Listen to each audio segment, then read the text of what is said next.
So in this video, I'm going to talk about some red flags that I have noticed when dating. They say hindsight is 20/20, but I believe that we see it, but we can't fully acknowledge it until it's done and over with and we're looking back and we're reflecting. So all the things that I'm going to talk about in this video as it pertains to red flags that I did notice in dating, but failed to fully acknowledge and reflect on immediately.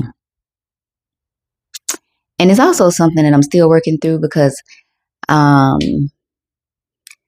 kind of got my toe a little bit in the dating field right now, but not too heavy because I'm truly just enjoying me and myself and showing up for myself and repairing my self-trust after some of the experiences I've had. So I haven't fully, stepped all the way back in it because of that. Like, just taking this time to get right with me first, to repair, rebuild, re-nurture the most important relationship that I have right now, which is with myself. So when I feel like I don't believe in being totally healed or totally whole and all that stuff like that, because we're ever growing and evolving.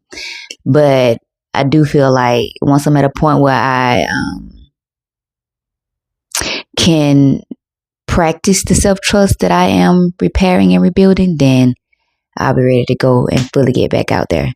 But anyway, and I don't have this structured. I'm just here to yap. It's a Saturday night and I'm showing up to stay consistent. I'm not trying to be perfect. I don't have a structure like bullet points or anything like that. So just give me a little, grace, have a little patience with me as I talk through some of these things, as I recall them, as I talk. So, a few red flags that I have been reflecting on to tell whether a guy is really worth the time to date is pay attention to how they feel about people they say that they're close with or they call their friends. I've had not several, I'll say a few. I've had a few incidents where I have dated some guys, and one guy I was actually in a relationship with, the last guy actually that I was in a relationship with.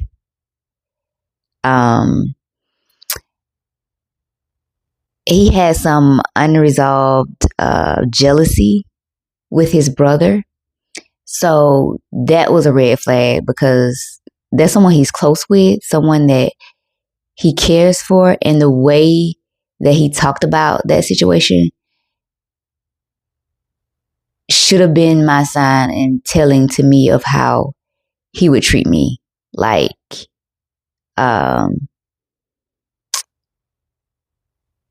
he made this comment before when I shared, my salary with him. So there's this saying, I can't remember exactly how it goes, but it's like, you are not the exception to anybody's bad behavior. So just pay attention to how people treat other people, especially people they say they care about. And that would be a good indicator, a good mirror for how they will treat you. And then, what else? If you're a woman and the protection of a man is very important to you, pay attention to how men protect the women in their lives that they say they care about. One guy that I was dealing with, he had no regard for a few of the women in his life. based off personal, intimate stuff that he would just casually share about them. Like he casually shared intimate sexual details, and in front of other male friends, and in front of me too. And I was just like, whoa, you say this girl is your friend, but you're sharing like embarrassing sexual details about her? Like, don't do that. Like, it was highly inappropriate for one. And I can imagine being friends with a guy that I think is truly my friend, and he's just casually telling people about my sexual details. Like, that wasn't cool. And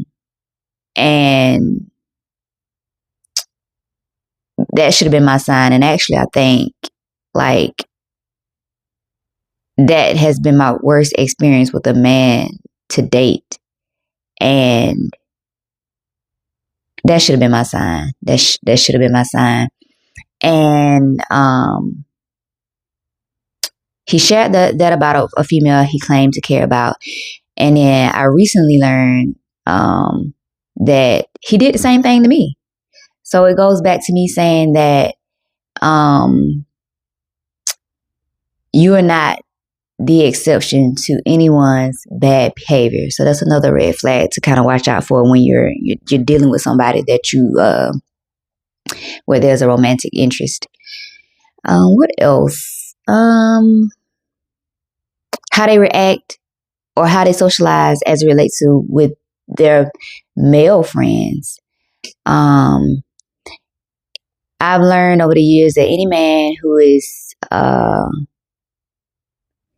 easily persuaded by his friends has a fear of being ostracized by his friends because he's afraid to think for himself and make his own decisions. That's not a good man to date either, because he won't be a good leader because he can't think for himself. And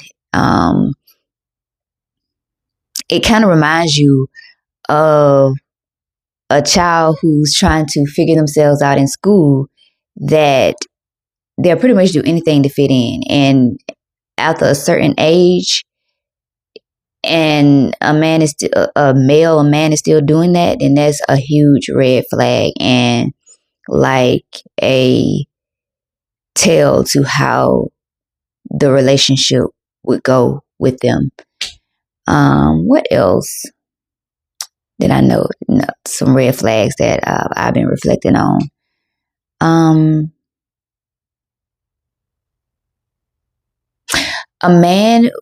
Pay attention to how a man reacts if you're trying to like connect with them on a deeper level beyond the surface thing. Because in the past, I used to think that if a man spent a lot of money on you, that means he really cares about you. Because my thinking used to be that men feel a type of way when they have to spend their money on women. And they care about their money. So if they spend their money on you, that means they care about you. But what I learned is, and every man is not the same. I'm just talking about from my personal experiences. And some things that I observed watching others who dealt with something similar too. A man will go all out on you, spend a ridiculous amount of money on you, and not be able to connect with you in a meaningful way. And what I learned about that is performative, and it's better for them to perform than to actually truly deeply care. And that slides into like narcissistic behaviors too. So yeah, just pay attention to that. Like, some men do spend a lot of money on you because they genuinely care about you. But I think the thing to take note of, and the difference is when the man is spending a lot of money on you, but he's not fully connecting with you. Like, if he spends a lot of money on you, take you here, take you there, and you're asking to spend time with him, and he's getting angry or giving a whole bunch of pushback or excuses of why he can't spend time with you, or you want to talk to him, get to know him more and better to see how you can better show up for him in a relationship or serve him in a relationship, and he gets a little defensive even about that. Like, those are some signs to pay attention to, especially if it can appear that he cares about you because of how he spends on you or how he lavishes you with certain stuff. Like, excuse me, my voice trying to go a little hoarse. I don't know. But so yeah, that's something to pay attention to.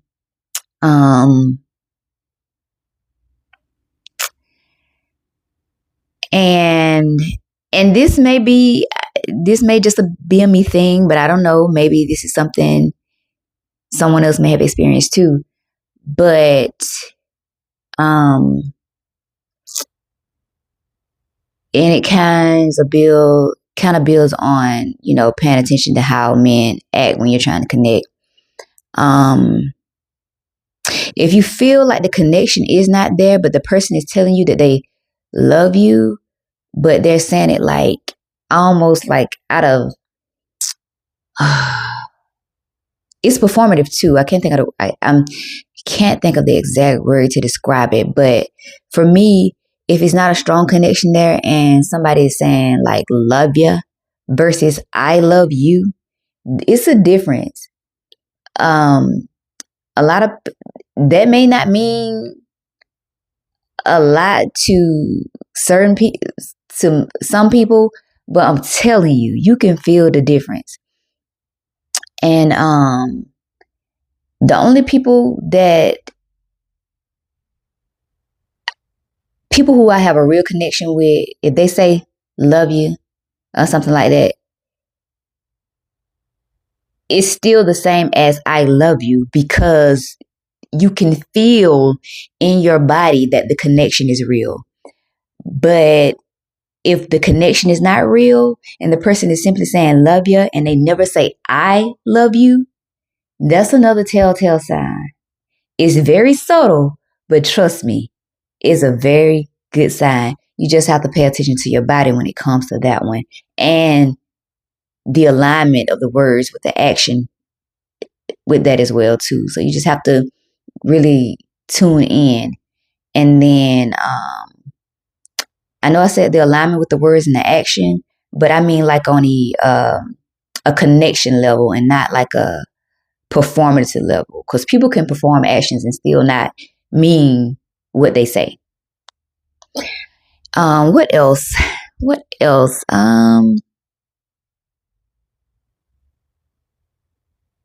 Another red flag. I had it before I started talking about that. Oh, paying attention to your body. I was dealing with this one guy, and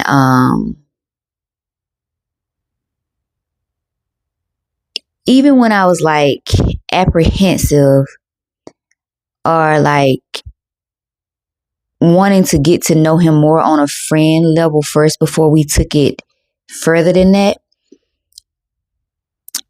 I would experience these periods where I would get sick just once a month, have these flu-like symptoms. And I went to the doctor a few times during this period to, to make sure my health was good, and they would never be able to find anything. And they would be like, you good, you fine, nothing's wrong, healthy.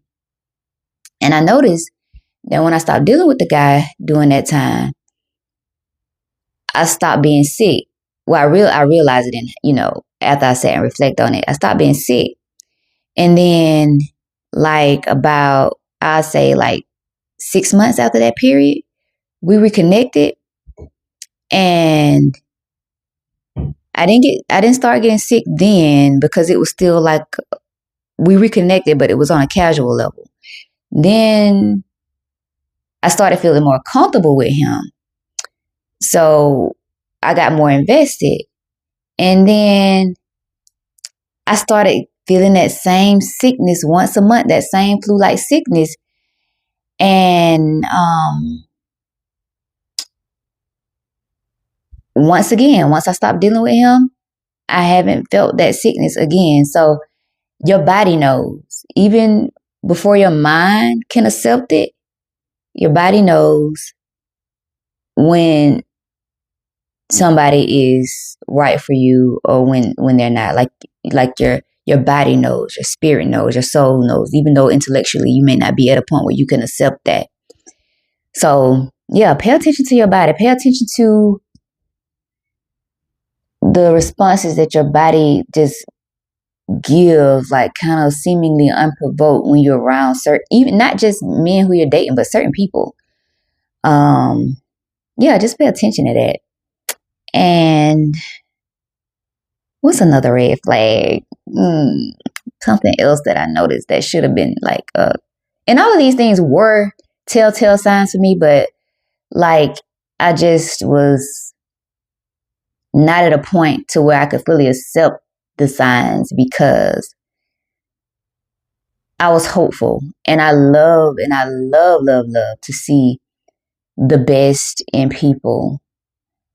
I love holding nuance. So when you're a person who is understanding and you hold nuance, then you will make excuses for the signs. Like, no matter how much grace you want to give somebody, no matter how much hope you have in them being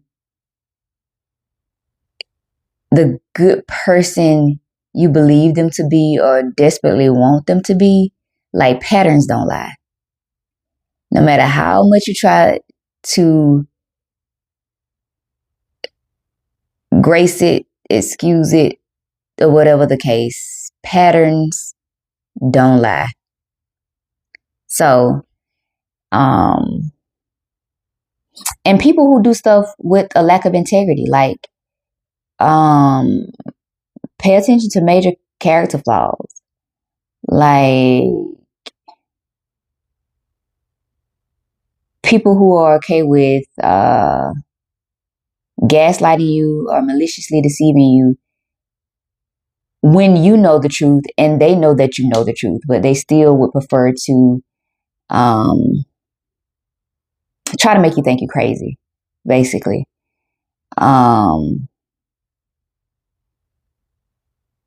Yeah. So just pay attention to the character flaws. And if you can't immediately see them, the character flaws when they're dealing with you, just pay attention to those things. Like, if you can't fully distinguish whether they're handling you with integrity or not, just pay attention to how they treat other people and whether they're treating other people that they claim to care about with integrity. Because, like I said, and I'll just keep coming back to this point, you are not the exception to anybody's bad behavior. If they do it to one person, they'll do it to you too. I learned that the hard way so many times. Which is part of the reason why we're trying to repair the relationship with myself, because not trying, but I am repairing the relationship with myself because I have to forgive myself for a lot because I knew better. And they say when you know better, you do better, but you don't always do better when you know better because of the empathy, the compassion, the love. And then if you're a naturally nurturing and soft person, you let your hope override what you know. So I got a lot of stuff to forgive myself for.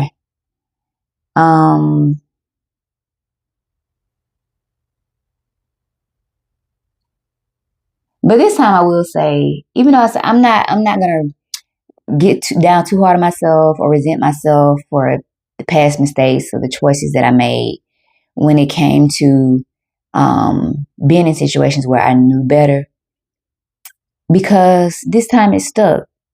And maybe this time around is what I needed to experience for it to really stick. So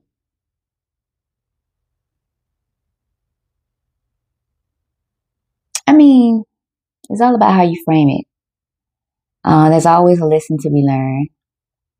Some of us learn them the hard way. Some of us, take note from other people's lives. But this time around, as it pertains to dating and really anything in life, I am committed to getting on up out of there when, like, a speck of dirt hits. I'm not trying to wait around for the pebble. I'm not trying to wait around for the boulder. I'm not trying to wait around for a major catastrophe. I'm trying to leave at the first slightest hint. Gotta get up out of there. Gotta get up out of there. So yeah. What other red flags that I noticed? And I feel like most of the red flags that I have noticed so far should be like red flags across the board for everybody, but some people I've come to learn are okay with certain trash behaviors.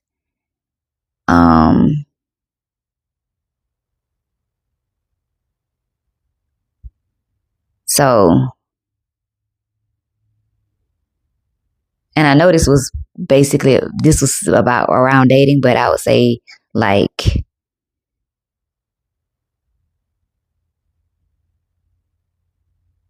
I wouldn't be in friendship with people who are okay with stuff like that.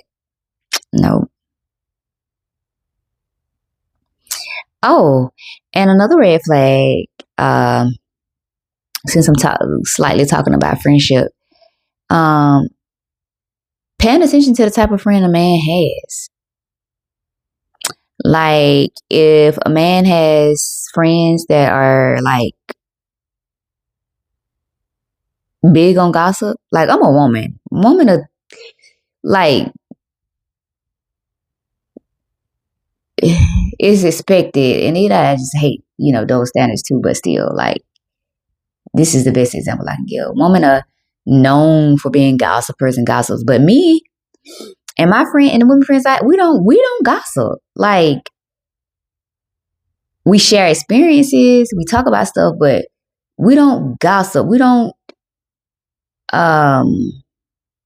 What's the word I'm looking for? I'm looking for a word. I can't think of it. It starts with a D. I can't think of it right now. But we don't like sit around joking about men or talking down on them or trying to make them talk about them in a bad light. Like we share the truth of experiences that we have had with them, but we don't sit around and we don't just gossip about women. I'm not women. Well, we don't gossip about women either, but we don't sit around and just gossip about men. Like, So I would say if a guy has like male friends and they gossip and they talk about women in a derogatory way, that's the word I was looking for. Like that's a good sign too, to see if this is a man that you should move forward with dating.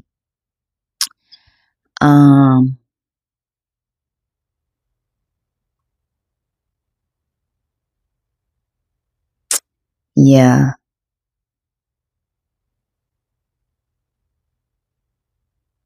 Men who do shady stuff,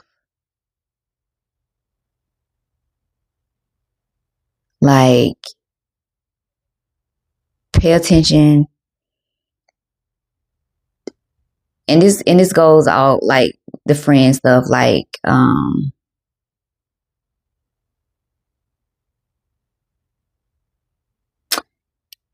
gonna leave that alone for right now. Because I'm trying to keep most of this stuff general.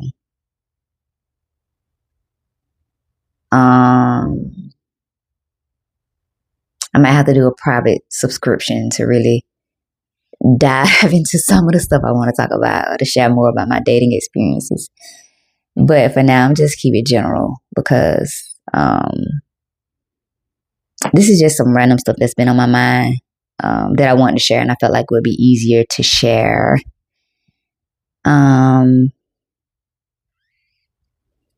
But yeah, And I don't know if you're here and you're watching and you have some red flags to take that'll be some good things to take note of. Please feel free to share them in the comment. Like if you're here, converse with me, share, talk in the comments. Each one teach one. What else?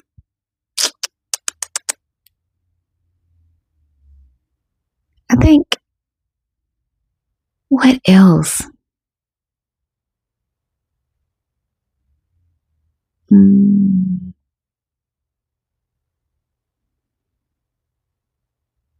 It's a lot, but like I said, I didn't have no outline, nothing structured for this conversation. I just wanted to be able to hit on a few things, have a Saturday night chat.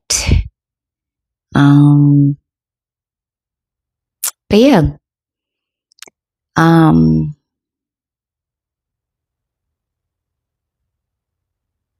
Pay attention to men who want to move too fast with you too soon.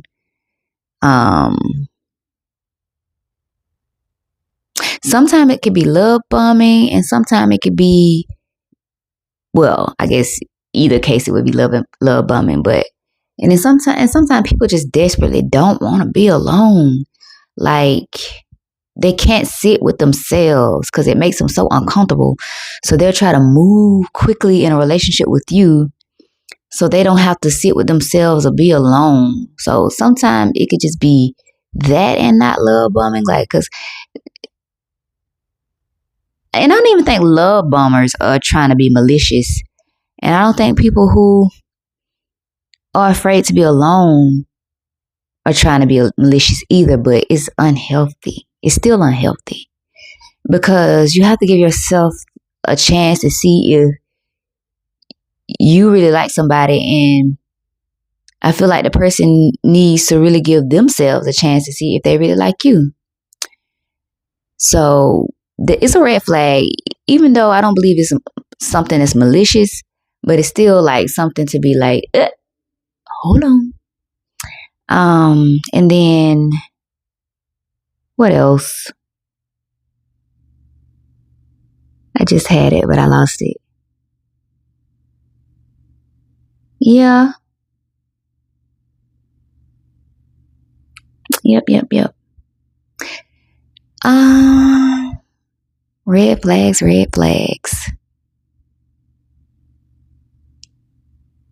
I don't know. Oh. And pay attention to the way some of these men show up in some of these conversations online too. Those are some telltale signs. Like the whole point of this, well, not the whole point, but one of the thoughts that prompted me to want to do this video talking about red flags today is that right before I decided to sit down and talk about red flags is I seen a video of a man online. He was talking about like pretty much how I wish I could think of all the words to use, but anyway, it was just like women annoy him and get on his nerves. But he claims he's straight and wants to be in a relationship with a woman, but was talking in a matter and expressing with his body language that women annoy him, and it's basically nothing a woman can do for him. So pay attention to that type of behavior. Like I be watching men all the time, like especially men that I kind of sort of like know in real life. I be paying attention to them coming. People get real free and careless online. And, I will say to, pay attention, but then like sometimes perception can be wrong on it too. So just like, I guess use discernment too. Because sometimes people show who they are by what they say online, but then sometimes people don't know the correct language to convey whatever point they're trying to make without it coming out in a way other than what they truly mean it or intended for it to also. So just use discernment with that. Well, I ain't trying to tell nobody what to do, but I'm just like, just casually speaking. What else? And you will know if you pay attention to your body and you practice being aware of patterns, like noticing or reflecting on past situations. It was like, we've been down this road before. We know how it goes. We know how this ends. Those are all good places to start, especially if you're thinking about or considering seriously dating somebody. Yeah. So yeah, red flags in dating. And I'm not gonna stay here too long. I feel like I rambled and yapped enough. If this is your first time here, I'll just say my name is Latrice. Here's where I think out loud, reflect honestly, and name patterns that keep us stuck. So if anything here resonated with you, feel free to take what you need. And for whatever didn't, just feel free to leave it. And I'll see you all tomorrow. But before I go, I do want to, I feel it's important to state that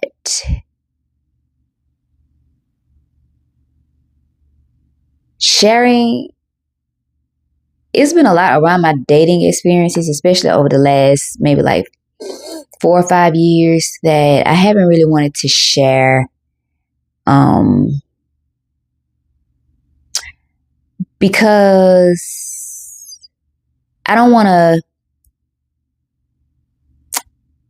make myself be a victim, and I don't want to make anybody be a villain. So that's never what I'll be trying to do, because I don't feel like honestly sharing your experience is making, I don't feel like this necessarily, I don't feel like some people do, but I don't feel like you necessarily have to make somebody a villain in your story. But even if they are, if they are truly a villain in your story, that's fine too. It's your story. Don't ever let nobody shame you saying, nothing about telling your truth and telling your story. But I just want to say that because, yeah. And sometimes, shoot, I might be the villain in a few stories, but, but I know my heart is good. I know my heart is pure. I know I truly and deeply care about people. So for the most part, if I am the villain in somebody's story, they need me to be the villain in their story, because I have a good heart, and I treat people good. I truly care about people. And my motto is, look, I'm supposed to be ending this video and I'm still here rambling. So I'm gonna have to do my outro again. So bear with me. But my motto is, I never am going to come into somebody's life and leave them worse than what I found. That is nothing I will ever do. And so anybody said it about me, it don't align. It don't align, because that's not who I am. But they can feel free to tell that story. But I know that's one thing I stand on. I truly, genuinely believe, and I'm in full alignment with not leaving nobody worse than what I found them. And I expect the same in return. But because you can't make people do that for you, you have to be accountable for yourself. And that's what I'm fully committed to in this season. Like, if I see any little hint of it, I'm out. Gotta go. Because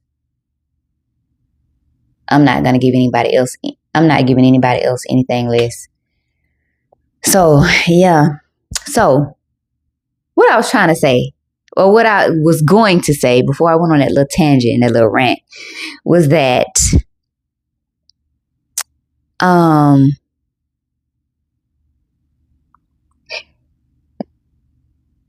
telling your truth or sharing the truth of your experience when it comes to dating, when it comes to any bad experience you had, whether it be dating, friendships, workplace, anything. Um, don't let nobody shame you or try to silence you by saying, uh, why are you talking bad about somebody? Why are you trying to make somebody look bad? And why are you trying to shame somebody? Why are you trying to make somebody look bad and all of that? Because you sharing your truth doesn't always mean you trying to make somebody a villain. It just means you sharing the truth of who you are. And I feel like holding that stuff in and suppressing it is what causes a lot of people to get sick and ill. So if you have to talk about it for your health, for your wellness sake. And genuinely and truly,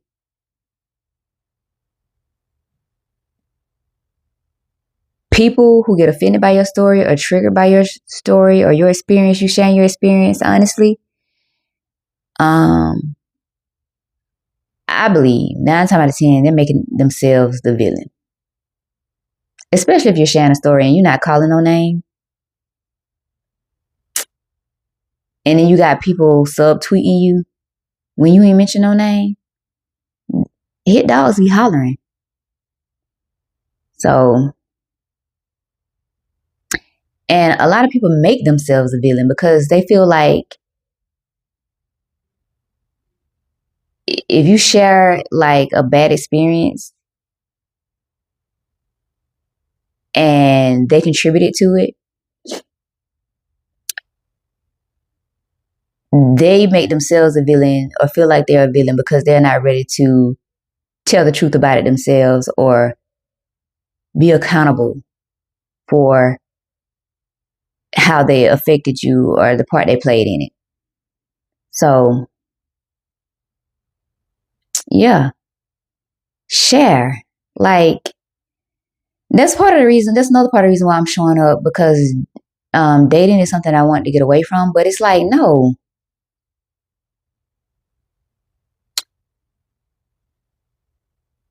people are more online now, sharing stories more online. This is the way that we're connecting more with each other.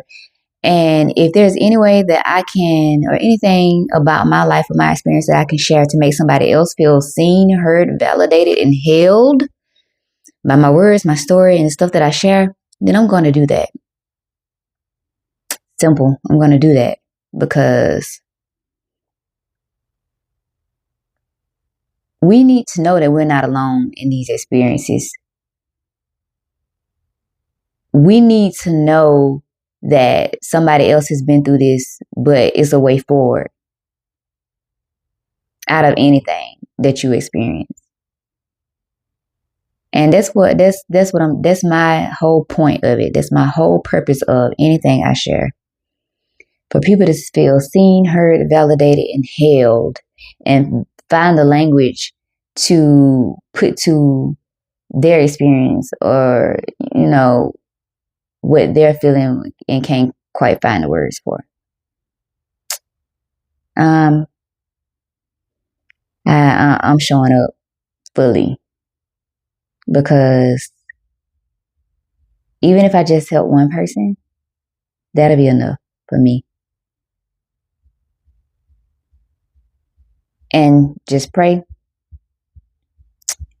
that anybody who may be triggered or offended by my truth can get them some healing too.